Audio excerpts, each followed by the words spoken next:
여러분들 혹시 놀이동산에 가보신 적이 있으십니까? 아이들을 키우느냐 정신 없으셔서 그때는 이렇게 먹고 사는 게 또 힘들고 그래서 그런 여력이 이제 없었는데 또 아이들이 또 크고 나니까 거기 갈 일이 또 없게 되죠. 근데 요즘 이제 부모님들은 어린아이들을 데리고 놀이동산에 종종 가곤 합니다. 놀이동산에 가서 여러 이제 놀이기구들이 있는데 그 중에서 소위 말해서 뭐 특급 열차, 뭐 88열차 예전에 어릴 때는 뭐 그렇게 지칭을 했었는데 요즘은 그 지칭의 명칭이 뭐 롤러코스터 뭐 이렇게 표현을 합니다. 그 말은 이 제가 말씀드렸던 88열차, 뭐 특급 열차, 롤러코스터 이런 것들은 높은 곳에 올라갔다가 갑자기 아래로 쫙 내려가고 그 속도를 즐기며 굉장히 즐거워하죠. 그래서 소리를 막 지르곤 합니다. 다시 또 이렇게 올라갈 때는 기대감이 있어요. 정상에서 다시 그 급하게 내려가는 그 희열을 느끼고 싶어 하곤 합니다.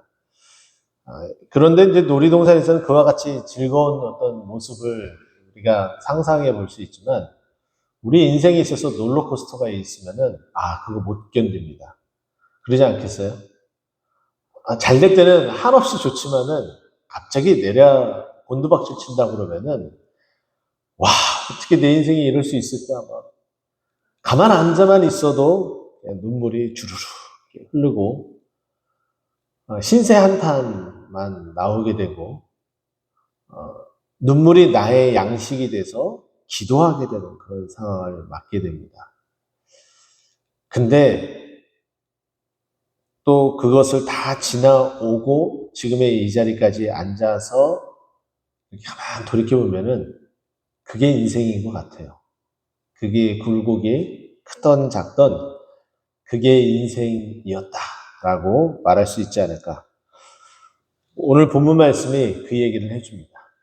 그 인생은 결국은 무엇을 해야 되는지 또 그것을 우리에게 알려줍니다.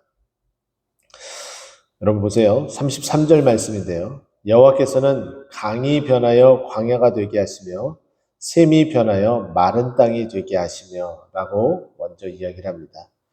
강은 풍요로움의 상징을 말합니다. 농사도 잘 되고 말씨물도 있고 또 물의 쟁탈전이라고 볼 수가 있겠죠. 부족 간의 전쟁이나 아니면 나라 간의 전쟁은 물 부족으로 인해서 싸움을 하게 되는 그런 일들이 있는데 그 강이 변해서 광야, 더 이상 물이 없고 또 샘이, 이게 물의 근원이죠. 그 샘이 변하여 마른 땅이 되게 한다. 아무것도 살 수 없는 그런 환경이에요. 어떻게 좋은 환경이 이렇게 나쁜 환경으로 급변하게 될 수가 있을까요? 이런 충격을 받게 되면은 그냥 생명부지 그냥 철썩, 꼭 붙잡고 있기보다는 그냥 놔버리는 그런 일들을 많이 겪고 또 보게 되지 않을까라는 생각을 해봅니다. 자, 그런데 갑자기 또 그와 같은 상황이 또 왜 무엇 때문인지 34절에 이렇게 얘기해요. 옥토가 변하여 염전이 되게 하셨다.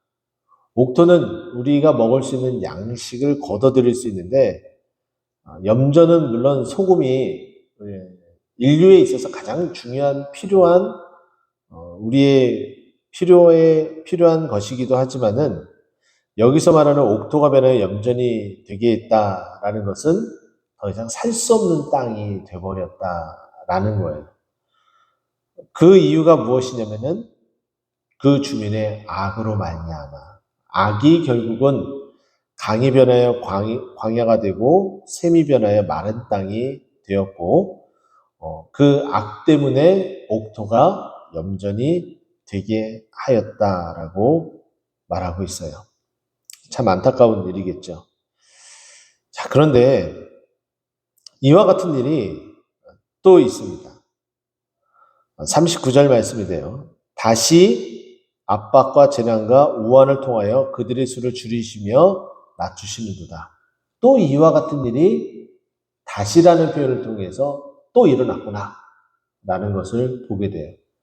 내가 겪는 이 고통이 한 번이면 족하다라는 생각을 갖게 되는데 이게 한 번이 아닌 거예요. 또 다시 찾아오는 거예요. 이럴 때 우리가 이렇게 표현을 하죠. 좀 거칠 수 있지만 이렇게 표현합니다. 미치고 환장하겠네. 그렇죠. 너무나 정확한 표현이 아닐까 그런 생각을 해봅니다. 자, 그러나 반면에 우리가 힘들고 어려울 때에 그것이 호전이 되어지고 회복이 되어지고 우리가 행복하고 웃음 짓고 우리 입에서 저절로 찬송이 나오고 감사할 수 있는 그 시기는 어떠한 모습으로 이렇게 나타나게 되는지 한번 보게 되면은 35절 말씀입니다. 광야가 변하여 못이 되게 하시며 마른 땅이 변하여 샘물 되게 하시며. 광야 그리고 마른 땅, 도무지 살 수 없는, 내가 이러고서 어떻게 살아? 라고 한탄과 볼멘 소리를 할 수 있는 그 시점에서 이제 살 수 있도록 못이, 물이 나올 수 있는 곳, 그리고 샘물, 물이 퐁퐁 솟아날 수 있는 곳, 그곳으로 바꿔주신다는 거예요. 반전이 일어난다는 거죠.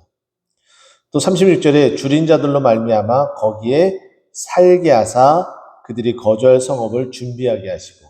도무지 살 수 없는 땅이어서 거기서는 이제 모든 것들을 다 내려놓고 철수해야 되는 상황인데 이제 거기에 살 수 있도록 성읍을 거주할 수 있도록 만들어 가야 되는 상황들을 말해줍니다. 굉장히 좋은 일들이죠. 지금 우리의 삶이 고난과 고충의 시간이라면은 이와 같이 변모가 되기를 간절히 축원드립니다. 자, 그런데 37절 똑같은 얘기를 또 해요. 밭에 파종하며 포도원을 재배하여 풍성한 소출을 거두게 한다.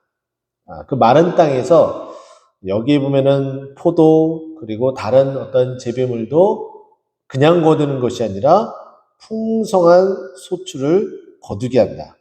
근데 그렇게 할 수 있고 그렇게 되어진 이유는 결국은 뭐냐? 38절에 보면은 복을 주사라고 되어져 있어요. 하나님이 복 주셔야지 가능합니다. 할렐루야. 하나님이 복을 주셔야지 가능한데 그들이 크게 번성하고 가축이 감소하지 않을 그런 일들이 발생해요. 하나님이 복을 주시면 어떠한 상황 가운데에서 있을지라도 조금 시간이 지나면 그것을 또 결산해 보면은 플러스예요. 항상 우리 인생이 플러스가 될 수밖에 없어요. 플러스는 십자가를 말하겠죠. 예수 그리스도를 더해야지 그것이 가능합니다. 자, 지금 제가 말씀드렸던 내용들을 살펴보면은 안 되는, 정말 저 시궁창처럼 저 밑바닥처럼 되어져 있는 그 상황들, 도무지 살 소망이라고는 요만큼도 없는 그런 상황, 악 때문이고요. 또 우리가 너무 행복하고 너무 웃음 지으며 살아갈 수 있는 그 상황, 38절에 복을 주셨기 때문이고, 이와 같이 롤러코스터를 이렇게 타고 있어요. 이렇게 안 했으면 좋으련만. 그런데 그렇게도 살아갈 수 있는 것이 우리네 인생이라는 거죠. 근데 이 말은 뭐냐면은 그런 밑바닥의 어떤 그런 상황과 최고 정점의 그런 상황에 있는 그런 상황, 우리 인생의 상황은 다양한 스펙트럼의 다양한 여러 상황이 발생하는데 그 모든 상황에서 너희들이 또 하나님을 예배하는 자들이 해야 될 일들은 무엇이냐? 그게 31절과 32절이에요. 여호와의 인자하심과 인생에게 행하신 그 일은 잘 되는 것과 잘못되는 것 다 해당이 됩니다. 그 기적으로 말미암아 무엇을 하라고요? 찬송해라 라고 말씀하십니다. 백성이 모임에서 그를 높이고 장로들의 자리에서 그를 찬송해라. 그 어떤 모임이든지 간에 그게 원로의 모임이든 또 지도자의 모임이든 일반 백성의 모임이든 그 어떠한 모임 가운데서도 인생이 행하신 기적, 롤러코스터와 같은 그 다양한 삶의 여러 모양의 여러 모습의 어떤 우리 인생의 삶의 그 자리에서 그 있는 자리에서 무엇을 하라고요? 찬송하라. 이것이 시편 기자가 우리에게 하는 말씀입니다. 오늘 하루를 살아가며 오늘 하루 가운데서도 롤러코스터를 탈 수가 있습니다. 좋은 일이 있을 수도 있고 나쁜 일이 있을 수도 있고 또 좋은 일이 있다가 갑자기 나쁜 일로 바뀔 수도 있고 나쁜 일로 시작을 했다가 갑자기 모든 것들이 다 호전되어져서 좋은 일로 갈 수도 있습니다. 그냥 평범한 그냥 일상생활 큰 변화 없이 그냥 쭉 수평선과 같이 그냥 지내는 그런 하루의 삶도 될 수가 있겠죠. 그러나 그 어떤 상황에서든지 우리는 무엇을 해야 된다고요? 하나님을 찬송하는 삶, 찬송하는 인생이 되어야 된다라는 것이 오늘 우리에게 주시는 하나님의 말씀입니다. 이 말씀에 따라 오늘 하루도 하나님과 동행하며 하나님을 찬송하며 하나님께 영광 돌리는 우리가 되기를 간절히 축원드립니다. 기도하겠습니다.